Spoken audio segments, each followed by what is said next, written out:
Students of class 9, देखिए physics में आगे हम लोग पढ़ेंगे द्रव्यमान की परिभाषा और जड़त्व तथा द्रव्यमान में क्या अंतर होता है। ठीक, इससे पहले हमने आप लोगों को बताया था कि जड़त्व का नियम क्या होता है और जड़त्व के कितने प्रकार होते हैं। ठीक, सभी को याद होगा कि जड़त्व जो होता है, जड़त्व का नियम ये कहता है कि अगर कोई वस्तु विरामावस्था में है तो वह विरामावस्था में ही रहेगी, और यदि वह गति अवस्था में है तो उसी वेग से गति अवस्था में ही रहेगी जब तक कि उस पर कोई बाहरी बल न कार्यरत हो। यही जड़त्व का नियम है। ठीक, और जड़त्व के कितने प्रकार होते हैं? जड़त्व के 3 प्रकार, एक विराम का जड़त्व, एक गति का जड़त्व, एक दिशा का जड़त्व। ठीक, इससे संबंधित कुछ एग्जाम्पल्स होंगे, वो अपनी जो है आप बुक से अध्ययन करेंगे। देखिए आज जानते हैं द्रव्यमान के बारे में कि द्रव्यमान होता क्या है। देखिए द्रव्यमान ये है, द्रव्यमान को पहली बात इंग्लिश में याद कर लीजिए। द्रव्यमान को इंग्लिश में कहते हैं मास। क्या कहते हैं? मास, MASS। इसको क्या बोलते हैं? मास। होता क्या है? किसी वस्तु में उपस्थित पदार्थ की मात्रा को उस वस्तु का द्रव्यमान कहते हैं। सिंपल सी चीज़ है कि जो पदार्थ की मात्रा होगी, ठीक है, वस्तु में उपस्थित पदार्थ की मात्रा, वस्तु में उपस्थित पदार्थ की मात्रा का मतलब है कि जैसे किसी बर्तन में हम कोई चीज़ रख लें, जैसे मान लीजिए कोई 2 किलोग्राम का कोई चीज़ जो है इसमें सामान रख लें, ठीक है, तो जब उसकी मात्रा जितनी होगी, जैसे 2 किलोग्राम हम बोल रहे हैं, तो वो जो 2 किलोग्राम है वो उसके द्रव्यमान के रूप में मापा जाता है। ठीक, तो वही लिखा गया है, किसी वस्तु में उपस्थित पदार्थ की मात्रा को उस वस्तु का द्रव्यमान कहते हैं। इंग्लिश में क्या बोलते हैं? मास, MASS। ठीक, समझ गए?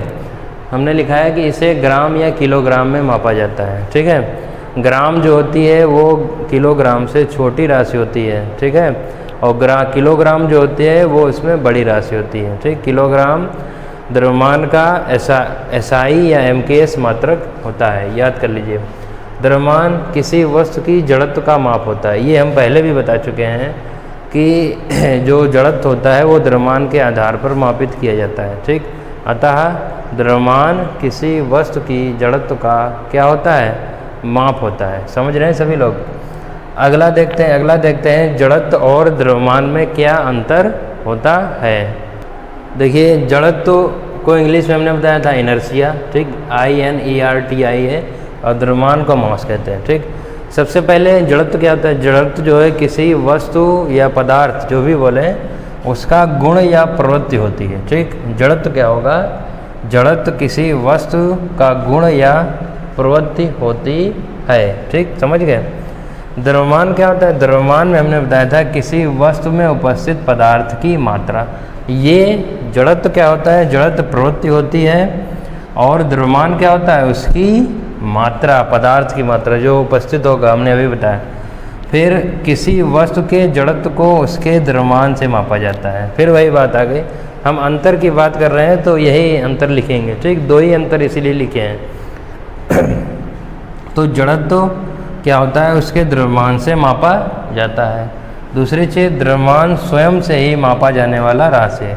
द्रव्यमान को स्वयं से ही मापा जाता है। द्रव्यमान बोलेंगे 2 किलोग्राम है, 5 किलोग्राम है, 10 kg है या अन्य चीज़ें हैं, तो द्रव्यमान स्वयं से नापा जाता है, और ये जड़त्व के द्वारा मापित राशि है या मापा जाता है। क्या? जड़त्व।